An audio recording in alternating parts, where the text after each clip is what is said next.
Welcome to A History of Horror, a video series where we'll be going through the history of horror in only 20 parts.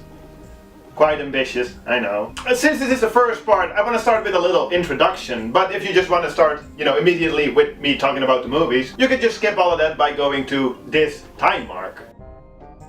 So, the idea is that I picked 100 movies that helped shape the genre to how we all came to know it. Let's get one thing clear though, I'm no film historian whatsoever. I mean, I'm not even really a film critic. And since I'm doing this whole series, just by myself, obviously it's not gonna be perfect. That's also why I called it A History of Horror and not The History of Horror. I'm simply just a fan, I love cinema in general and I've always had a thing for the horror genre. So it's really just, I'm a little curious to see if I'm able to pull up something like this. So, in short, 20 videos, 5 important, influential, innovative movies per video, and in between those movies I'll try to fill in the gaps. Sounds good? Well, let's do it. So, to explore the roots of the horror genre, we have to go way back to the very beginning of cinema itself. Lyon, that's in France, that's in Europe. It's 1895 when Louis of the Lumière brothers shot what is widely considered the first movie ever. La sortie de l'usine Lumière à Lyon. That's French for, well, I presume, work is leaving the Lumière factory in Lyon. Quite a fitting title. And I know, it's not the oldest surviving film material out there, but this was the first movie shown to a paying audience, so that's why I'm saying it's the first movie. And this is me, some 120 years later, reenacting that movie at the exact same location it was shot. Pretty cool, right? So, after this birth of cinema, it really didn't take long for another French filmmaker, Georges Méliès, one of the very first masters of cinema, the father of special effects, to introduce us to what could be considered the very first horror movie ever. Le Manoir du Diable. Again, this is French, but this time it means the Haunted Castle. Well, this is it. Shot from a one-camera perspective, this 3-minute short tells the wild story of a devil that creates a woman and then sort of messes around with these two soldiers or cavaliers. It's obviously not really scary, probably not even for its time, when it was shown to the public. Before he got into cinema, director Georges Méliès, he was a successful stage magician, and his performances often included bits of comedy. And well, this he translated to his movies as well. But hey, there's a scary bat and a skeleton, and what are these, witches or ghouls? Anyway, it's scary stuff. And that's why it's often regarded as the first horror-themed movie. And that's exactly what makes this movie interesting from an historic perspective, but it also shows quite some innovative film techniques. I mean, keep in mind, this was in a time where just editing a movie would be considered revolutionary. And here we see Méliès creating some of the earliest special effects by using the so-called stop trick technique. A technique that might have originated earlier already though, in the super gory Edison-produced The Execution of Mary Stuart. So yeah, cinema's first horror movie. I hope you can sleep tonight. Méliès would go on to direct over 500 movies, most of them shorts, but still. Including perhaps the first science fiction movie, the classic A Trip to the Moon. That's English for La Voyage dans la Lune. Most of these films, however, are now lost after he burned them when his career came to an end and he went bankrupt in the early 1920s. It's a really sad story, actually. This later period in his life is shown in Martin Scorsese's Hugo from 2011. It's a beautiful movie, a Scorsese love letter to early cinema. Check it out while you're at it. So, in the beginning of the 20th century, cinematic language was evolving more and more with movies like The Great Train Robbery, a milestone in editing, and audiences, they sort of lost interest in the funny special effects shows that Méliès was making. For the horror genre, filmmakers started to adapt from literature, like The Hunchback of Notre Dame, The Strange Case of Dr. Jekyll and Mr. Hyde, and for the very first time in 1910, Frankenstein. Which means that we're gonna make a little stop in the US.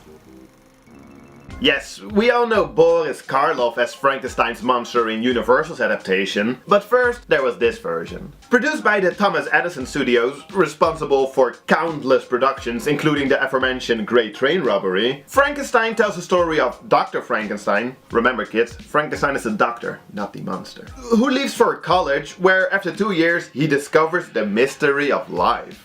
Yeah, I might as well just show you these inner titles. I mean, they do a great job at telling the story.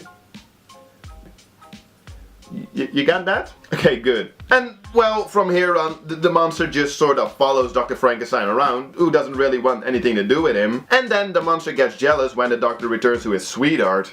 Typical. And all of that in some 15 minutes. I've never read the Mary Shelley novel, so I can't really tell how accurate this adaptation is, but it feels very different from the much better known Universal version. Actually, if it wasn't for this one guy, perhaps nobody nowadays would have even known about this version. It was considered lost until the 1970s when this one dude, Alois Detlef? Alois Detlef? I have literally no idea how to pronounce his name. Anyway, when he was like, "Heyo, I have a copy here." As a film collector, he bought it like 2 decades earlier, not knowing it was so rare. When he found out though, he did take great care of the copy, you know, making backups on different formats. But at the same time, he was very reluctant to release it to the public, which was kind of a dick move, since literally nobody's seen this movie. Eventually, he did release it, but he added his own watermarks for, I don't know, copyright protection? Even though the movie was and still is in public domain. You know, everybody owns this movie, basically. But that is why, to this day, you'll always see this movie with watermarks, sometimes blurred or cropped. There's some really shitty versions on YouTube. But in the end, they all come from Detlef's copy. Detlef? Okay, cool. In the decade following the release of Edison's Frankenstein, the US film industry saw a ginormous growth with the birth of, well, Hollywood. And you know, studios like Paramount, the studios that became MGM, and perhaps most notably Universal Studios. But we'll come back to them later. First, back to Europe, where the crazy Germans were making all kinds of weird stuff in their latest artistic movement, Expressionism. Basically where the art comes from within the artist himself. You know, it's usually from a very subjective perspective. You know, a lot of emotions and stuff like that. And while it had already hit the painters and the architects, it wasn't until the early 1920s that the filmmakers started to embrace it, especially within the horror genre. So let's take a look at the quintessential expressionist horror movie. Of course, Das Kabinett des Dr. Caligari. The first thing you'll probably ask yourself while watching this movie is, what the hell's going on with the sets? Well, welcome to German Expressionism. Caligari tells the story of, well, Dr. Caligari, who comes to town to perform his show at the fair. His show starring Caesar the Somnambulist, because, you know, that's a thing. Basically just a constant sleepwalker. And, all of a sudden murders take place at the little town. Could there be a connection? Like the previous two titles, this one is also often regarded as the first horror movie ever. If anything, it's the first feature-length horror movie that we cover. And it shows murders, you know, scary stuff. But most memorable is probably not so much in the story, but its nightmarish visuals. It's the crooked set designs with shadows painted on them that makes this movie so memorable. And, well, perhaps also its twist ending. Jeez, director Robert Wiene, he pulled an M. Night Shyamalan here, decades before it became cool to even do so. All in all, it's a pretty cool movie. Das Kabinett des Dr. Caligari was inspired or influenced by the First World War. Or, you know, it can be seen like that. I mean, in retrospect, it's always easy to speculate.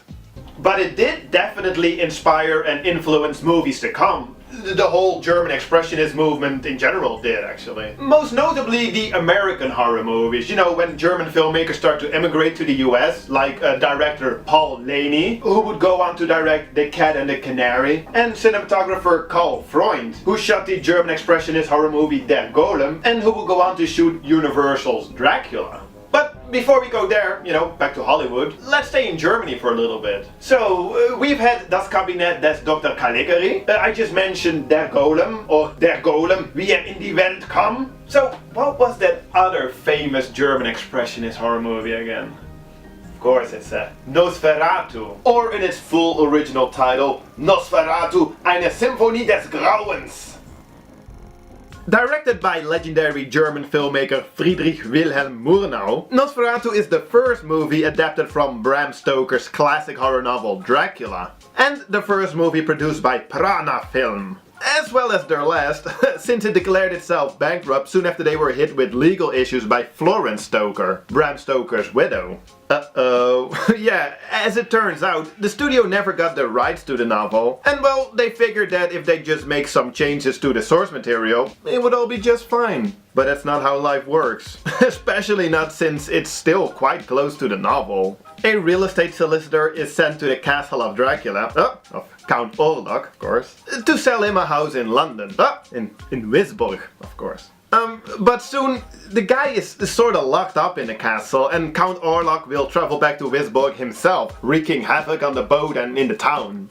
It does differ from the novel in some aspects, like the absence of the Van Helsing character, and, well, perhaps most notably, the ending, where the vampire isn't killed by a stab to the heart, but by being in direct contact with sunlight, which proved to be highly influential since this wasn't even a big part of the whole vampire folklore before Nosferatu did it. So yeah, the movie is quite slow, but you can't deny that it has some creepy and memorable imagery. For me, Bela Lugosi will always be the original Dracula, but you simply can't deny that Count Orlok is quite iconic as well. It's weird to think that, just like Edison's Frankenstein, we would have almost lost this movie as well. Since, well, following the lawsuit of Florence Stoker, the court ordered all copies of Nosferatu to be destroyed. Fortunately, there were still some copies floating around, and since then we've had a remake by Werner Herzog, a fictional making of by the director of Picarden, of all people, and more recently we saw Count Orlok, or well, at least a reference, pop up in the New Zealand mockumentary What We Do in the Shadows. All in all, I think it's pretty safe to say that this movie earned its spot in cinematic history and, well, in pop culture. So, before we go back to the US to see how all of this influenced Hollywood, let's stay in Europe for a little bit, but, a little bit more up north, to take a look at Hexen, known internationally as Witchcraft Through the Ages.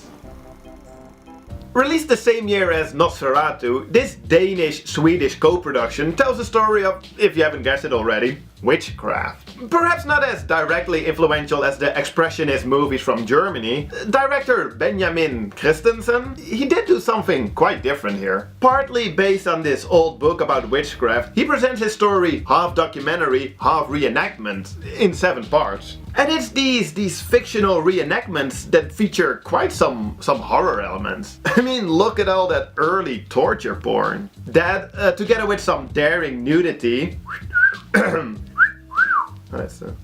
made this movie quite controversial, especially in the US. I mean, hey, cooking babies is always a bit of a touchy subject. The first part is, well, basically just an early PowerPoint presentation about medieval views on stuff like the universe and devils and witches. The reenactments start with the second part, with little stories like a witch making and selling love potions. Why the hell would anybody want to use a love potion on that dude, though? Then, starting with part 3, we follow a witch hunt, including the accusation and, well, I guess the trial of a witch. And then finally, starting in part 6, the director starts to show how silly these old beliefs were. And he draws parallels between accused witches back then and hysteria in present day. Present day as in the early 1920s. And that's it. The end, slut. Memorable for these reenactment scenes, Hexen is a pretty interesting, albeit quite long watch. I watched the original 104-minute version, but there's also a much shorter, jazzier version narrated by William S. Burroughs. At the same time, it can be seen as a pioneering documentary. I mean, it was released the same year as the groundbreaking Nanook of the North, as well as perhaps an early example of an exploitation movie. So, that's Hexen, ladies and gentlemen. And that also brings us to the end of this first part of A History of Horror. In the next part, part 2, we'll be taking a look at the US to see how the recently established Hollywood embraced the horror genre. So yeah, I hope to see you there. Cheers, have a nice day.